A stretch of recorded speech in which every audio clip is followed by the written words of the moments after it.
شاركس، أنا اسمي عبد الله، أنا عندي 12 سنة وأنا CEO and founder of حاوي. هاي شاركس، انا لازم يذكروا سنهم دلوقتي عشان يعملوا عمل الانبهار. أنا ياسين، أنا برضو عندي 12 سنة وأنا CFO and co-founder of حاوي. هاي شاركس، أنا اسمي أليكس وأنا برضو عندي 12 سنة وأنا CMO والco-founder بتاع حاوي. CFO عنده 12 سنه CEO عنده 12 سنه. واو، انا لازم انبهر. الاسك بتاعنا النهارده 100,000 جنيه مقابل 20% اكويتي من شركه حاوي. احنا لقينا مشكلتين، هما ان احنا اولا مش لاقيين مقاساتنا كتينيجر، هتلاقي المدارس بتاعتهم امريكيه عادي والمانيه مظبوط. وثانيا عايزين نشتري هدوم ولبس باحسن كواليتي بس بسعر متنافس ومناسب. حاوي ماركه مصريه 100%، بنحاول ان احنا نخلي التينيجرز يعبروا عن نفسهم. يا جماعه، انا بجد مش عارف ازاي ليه الناس منبهره بالموضوع. الناس وقتها كانت منبهره وقلب الفيسبوك. انا اتفرجت على الحلقه عشان كده هي مش رياكت قوي، بس عايز اقول نقطه انا تقريبا قلتها قبل كده، بس الناس منبهره قوي بالموضوع. احنا في حاوي مش بس نبيع بجد فين الانبهار في كده لحد دلوقتي؟ احنا بنساعد البيئه بان احنا بنعمل هدومنا ب 99% قطن طبيعي مصري. حاوي عندها 2 يونيك بوينتس، هما ان احنا اولا بنستهدف جمهور واسع، بان احنا عندنا مقاسات اطفال من سن 8 ل 11 وعندنا سن تينيجرز من سن 12 ل 19. فين اليونيك سيلينج بوينت يا حبيبي؟ انت بتقول لي انا بستهدف من 8 ل 11 ومن 9 ل 12 ومن 9 الصبح لحد 6 بالليل. فين اليونيك سيلينج بوينت؟ انك بتستهدف اعمار معينه يعني؟ بتوع ايجيبت. هتكلم في النقطه دي، ممكن اتكلم في هو عاش عليهم والله، بس كلها لوكال براند هوديز يعني. مصر كلها لوكال براند عادي. بالظبط. الناس بتتعامل معاهم كانهم بدأوا من الصفر. الانبهار عامل السن في الوطن العربي عشان سنهم وبس. حرفيا انا اعرف 5 في دايرتي عندهم براند هوديز. هو كده مفيش حاجه مميزه. اكزاكتلي مفيش حاجه مميزه تماما لحد دلوقتي غير هم الاشخاص نفسهم. انا عندي 12 سنه. انا عايز اقول لك، وانا عندي 12 سنه كنت عامل صفحه على الفيسبوك وكاتب نفسي انا CEO بتاعها. اول شهر لينا بعنا 40 قطعه لبس وعملنا ريفينيو 24,000 جنيه. في 2025 بنستهدف ان احنا نبيع 400 قطعه ونعمل ريفينيو 270,000 جنيه. هو ايه الانبهار الاوفر اللي انا شايفه ده عندي بجد في الشارتس؟ يعني انا عمركم ما شفتوا مثلا ناس عيال صغيره فرشين بطماطم وبطاطس؟ عمركم شفتوا عيال بتبيع مناديل؟ عمركم شفتوا عيال بياخدوا ملابس فعلا اللي هي ابيدس و... و... ونايكي تريبل اي تقريبا والحاجات ديت وبيبيعوها؟ عمركم شفتوا عيال مناديل مبيعات؟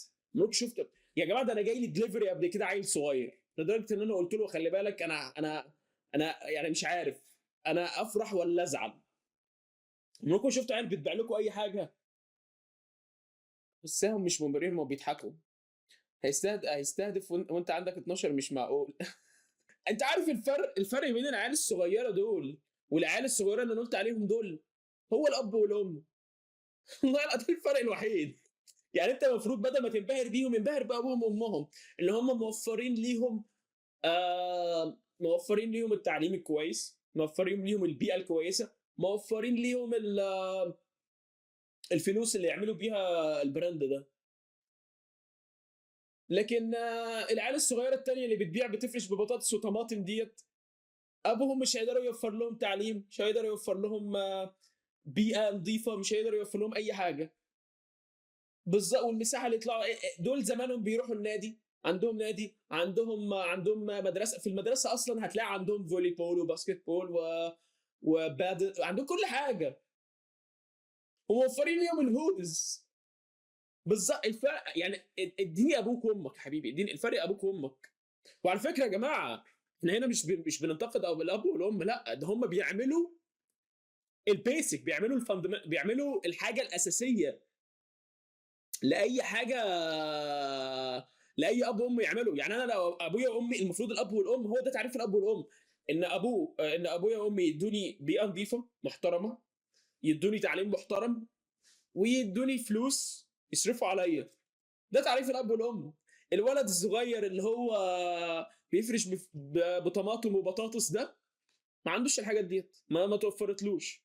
فكره على الاغنياء دول بشوف كتير منهم عاملين مشاريع في مدارسهم عادي، ودي حاجه احنا نفتخر بيها ونشجعهم. هم ما لهمش ذنب، بس انا بنتقد الانبهار دلوقتي.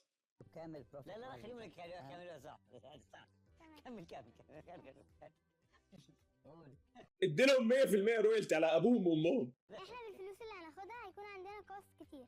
من ضمن الكوست دي هي اول حاجه اللي هي ستارت اب كوست، ان احنا لازم نعمل الورق الرسمي. تاني حاجه عندنا وهي ان احنا لازم يكون عندنا الاون جوينج كوست، ان احنا لازم نعمل ريستوك للانفنتوري بتاعتنا. تالت حاجه ان احنا لازم نحط في دماغنا برضو ان احنا لازم نجيب مخزن للانفنتوري بتاعتنا.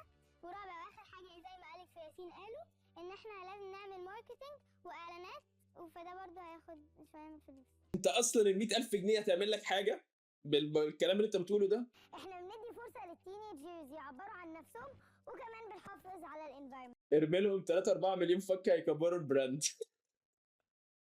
فمين معانا يا شاركس؟ انا معاكم. شكرا.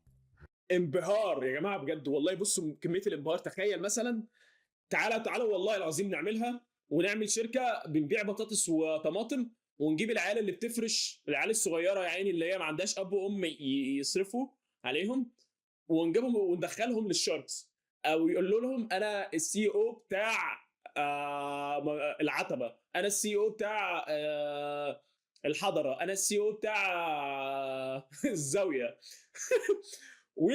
و انا بفرش بطماطم، انا بفرش ببطاطس، انا بفرش بخيار. تعالى بقى نشوف ساعتها، تعالى ساعتها بقى نشوفهم هم هينبهروا ولا لا. انت كبهير انبهرت بالظبط. تعالى بقى نشوفهم هينبهروا بالعالم بتسأل. يعني انا مش هنبهر، انا كيوسف مش هنبهر. ليه؟ انا هتعاطف معاهم، لكن دول بقى هينبهروا ولا ايه الدنيا؟ وانا لو رحت اوريهم براند هودي هيضربوني هو براند اصلا، هو يعني هتلاقيه براند عادي زي اي براند، يعني صباح الفل. احنا عرفنا بعض من مدرستنا. يا جماعه ده الحلقه بتاعته حلقه ناس اغنياء. القصه بتاعته قصه ناس اغنياء. عندي واحد صاحبي كان بيحاول يقلد القصه ديت عشان يعمل نفسه غني. والله ما حفظ طبق. العيال دي جميله وربنا ينجحهم وكل حاجه. انا بتكلم على الشاركس مش بتكلم على الاولاد. والله مش بشخصنها يا جماعه، مش انا بتكلم على الشاركس ان هم منبهرين. هو انتوا ناس كبار قوي في السن وناس كبار في القيمه بتنبهروا بحاجه زي كده، طب اشجعهم. ما شاء الله يا حبيبي حلو، لكن ايه الانبهار ده؟ ده واحد ابوه وامه جايين من بره مصر ومعلمينه كويس، ذاتس ات، عشان بيقارنوهم باولاده. والله هتلاقي اولادهم احسن منهم عادي. اولادهم بقى بيتعلموا بره مصر بقى في امريكا ولا في اي دوله متقدمه، عشان نفسيه الاطفال. بعدين الناس دي بتقول ان ده بزنس از بزنس، ما فيش ايموشن. اتفضل يا عم. ده يعني ده براند بيقول لك 100 عايز 100,000 جنيه يعمل كل الحاجات اللي هو طلبها ديت قصاد 20%. ده فين الشركه اصلا؟ لبس صيف عادي. فبعدين لما دورت كده لقيت ان اولا مفيش لبس مقاسي كتير، وكمان لو لقيت مقاسي. ده واحد مشكلته في الدنيا ان هو ما عندوش لبس. واحد ما مشكلته في الدنيا ان هو ما عندوش لبس كتير يختار منه على مقاسه. احنا الولاد اللي بتفرش بطماطم دي ما عندهاش لبس تلبسه اصلا. يا عم انت بتقول ايه؟ مشاكل الاغنياء ما فيش لبس مقاسي، هو بعمل شركه مع انك قصص نفس قصه الاغنياء يا جو. انا بحاول ابقى ابان غني. بصوا انا غني قوي. اللهم ارزقنا هذه الاحياء اسكندراني يا جماعه. مش بيكون حلو، بيكون مقاس كيدز قوي. فانا قررت ان انا واصحابي نعمل بيزنس مع بعض، وكلمت اكتر 2 من صحابي بحبهم، واليكس شاطر جدا في الديزاين، وياسين شاطر في الماث وكده. هو دور فين عشان ما الاقيش هتلاقيه دور في اديداس كيدز او نايكي كيدز وما لقاش مقاسه. جينات شعرك فيها فلوس. يبقى بالشعر. ايه بقى هو سي اف او يا محمد. ايوه سي اف او. ولا لا انتوا جامدين، انتوا جامدين بس. سي ام او سي اف او سي او. عندهم شيف ماركتنج اوفيسر. ذاتس اميزنج. شعر يوسف كله يقع بعد الحلقه ديت يا جماعه. ابوس ايديكم، يعني ابوس ايديكم، شعري اصلا واقع.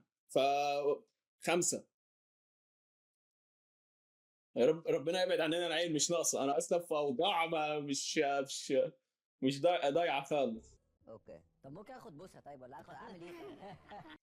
طب انت هتقول، يعني مش قصدي حاجه، بس انت هتقول للعيال اللي هي بتفرش وكده، العيال اللي على قدها يا عيني، هتقول لهم هاتوا بوسه؟ ولا دي عشان العيال ديت مستحميه قبل ما تيجي؟ عايز كام؟ 100,000 100000 جنيه لكام؟ 100000 جنيه مقابل 20%. انا داخل انا خلاص أنا مقابل داخل. 20%. طب انا رايي آه. كل واحد فينا يخش ب 100000 جنيه وناخد 50%.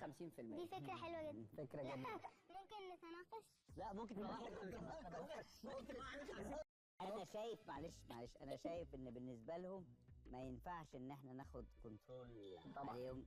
احنا نديك دلوقتي المبلغ اللي انتوا عايزينه. انا خايف من اليكس يا محمد. ايه 100000 ما شاء الله ممكن يكون مصروفهم 100000 ايه يا حبيبي؟ ده المدرسه بتاعتهم الترم عندهم ب 200000 300000. احنا يعني تعالى كده، تعالى نشوف الترم بقى يعني 200000 جنيه. الافريج بيبدا من 100 ل 200000 جنيه. يعني ابوه حرفيا ممكن بيصرف عليه نص مليون جنيه في 6 شهور عادي. انت عشان انت عارف رسوم التسجيل 20000 جنيه. انت عشان اصلا تقدم لاولادك مسا عطيه، انت اصلا عشان تقدم لاولادك في المدرسه الامريكيه انت بتدفع 20000 جنيه. دي رسوم تسجيل. ضحكه الاغنياء اهلهم باعتين الفريق الدرجه الثانيه بدلهم. الطبقه اللي بعد ايجيبت دول اللي غلبوا مرقص لانها فكره بجد مش بيشرح دي مجرد ترفيه. هي ترفيه جايين ليه؟ يعني انت عايز تقنعني الراجل ده معوش نص مليون جنيه؟ انت عايز تقنعني الست بالضحكه دي ما معهاش الشنطه بتاعتها جوتشي؟ انت حد ولا دي جوتشي صح ولا تشانا ولا تشانيل ديت ولا ما اعرفش انا في البراندات دي. الشنطه دي اصلا ب 100000 جنيه. يعني صباح ربنا انا خايف. لا ثواني، انا ولدت كده خايف. انا محدش شايفها غيرك. بص لا يعني الشنطه انا كنت بتكلم على الشنطه ديت بس انا كده خايف. خايف من عيني. يعني اول حاجه ادخل في الجد يا جو شاني خلاص انت خبره عني. اعمل نفسك مش واخد بالك. ربنا يزيدهم يا جماعه. والله ما بنحسد ولا اي حاجه. يعني ربنا يزيدهم ويعلوا اولادهم يبقوا افضل وهيبقوا افضل ان شاء الله. يعني احنا بنتكلم في حاجه تانية خالص. بنتكلم في حاجه تانية. يعني ربنا يزيدهم يا رب ويبعد عنهم اي عين وحشه. عايزين الاكسبيرينس بتاعكم اكتر من اي حاجه عشان عايزين نكبر لو المقطع انتشر انت هتتفشخ. الاكسبيرينس بتاعتكم ده بيقلدوا نفس الكلام الناس. يعني احنا عايزين نفس الاكسبيرينس بتاعتكم. احنا عايزين نتعلم. احنا مش هاممنا الفلوس، احنا هاممنا انتوا تخشوا معانا. يا الهي. نسمع حضراتكم وعارفين ان حضراتكم شاطرين جدا في مجال حضراتكم كده فعايزين مساعدتكم. الواد محفظينه كلمتين وداخل يقولهم والله. احنا الخمسه 20% نديهم 100000 مقابل ال 20 اوكي. حضراتكم عايزين تخشوا كلكم ب 100000 مقابل 20%. تمام مظبوط ان شاء الله. هتفكروا ولا ايه؟ اوكي. ينفع نتناقش ورا؟ يا ابني انت اللي طالب كده يا ابني. ده حافظين مش فاهمين. انت اللي طالب. انت داخل طالب 20% 100 قصاد 20%. هم ادوها لك. هتروح تفكر من مين؟ هو هيروح يجيب لهم بابي وبابي دلوقتي. هتتناقشوا في ايه؟ ده اللي انتوا طالبينه. طب عايزين حاجه ثانيه؟ لا هو على فكره طب اقول لك حاجه. روح اتناقش خليه يتناقش. يا عم خليه يروح يتناقش. هو نفسه يتناقش. يا عم ولا غيران ولا مفيش انبهار. العيال دي مصروف عليها حلو وصرف لطيف وده حاجه ما شاء الله عليهم وربنا واهلهم يشكروا على ده بس مش اكتر. الفرق مفيش نقاش اهم من الهوديز طبعا. احنا طبعا اهالينا ساعدونا جدا وكمان المدرسه بتاعتنا ساعدتنا جدا وادتنا الفرصه برضه ان احنا نكون. المدرسه يا جماعه المدرسه بتاعتهم رسوم الدخول، رسوم انك تقدم بس لابنك ولا ابنك او بنتك والكلام ده 20000 جنيه بس عشان تبدا.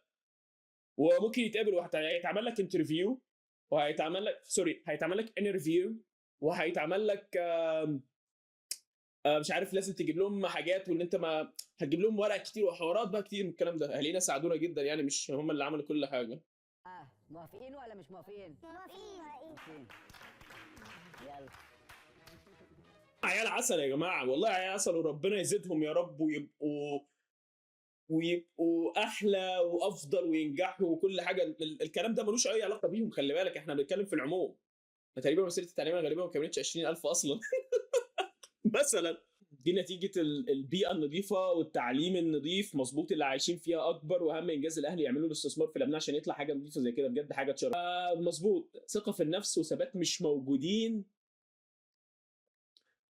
عند ناس كتير. تحيه كبيره للاباء والامهات اللي ربوهم. اوكي نايس يا جماعه. النسخه المصريه من البرنامج هي الاحسن على مستوى العالم والله حاجه تفرح وتفرح وتشرف. تعليقات الامهات دي بجد. ياسين شاطر في الماث. اجمل شيء عجبني اختيارهم اللغه العربيه للبراند، جميل جدا احساس بالهويه واللغه الام. شاطر جدا في الماس. انا هروح على الحلقات الصراحه. بغض النظر انهم يعني عجبني صرف حماد لما رفض فكره ان كل شارك يدخل ب 100,000 الا لما يكبر مشروعهم. ده اللي كده ولا امام. لا ايه يا جماعه، ده برضه بيسك، ده مش بيسك بره، لا ده مش بيسك بره مصر، لا ده البيسك يا احمد، لا ده البيسك. انت لو رحت امريكا هتلاقي ده برضه البيسك. لو رحت اي دوله، لو رحت اوروبا ده البيسك، ده كله البيسك. الرابع مش احساس بالهويه اكتر ما هو ترند انك تسمي اسم عربي. بالظبط يا رحمه، عشان كده الشركات الناشئه هناك كتير. بالظبط يا سحس، حلوه النقطه دي. شوف في امريكا ستاند اب على لما ناس عايز يروح كامب بيعملوهم من صورهم فعلا. يا جماعه يا جماعه بجد، ما حدش يخلف الا وهو حاسس ان هو هيقدم لابنه الكلام اللي احنا شفناه دلوقتي في الفيديو. يعني النصيحه اللي انا ممكن اقولها في الفيديو ده، ما حدش يقدم ما حدش يخلف غير لما قادر يقدم لولاده الحاجات اللي احنا شفناها في فيديو شارك تانك كده. دي النصيحه الاخيره.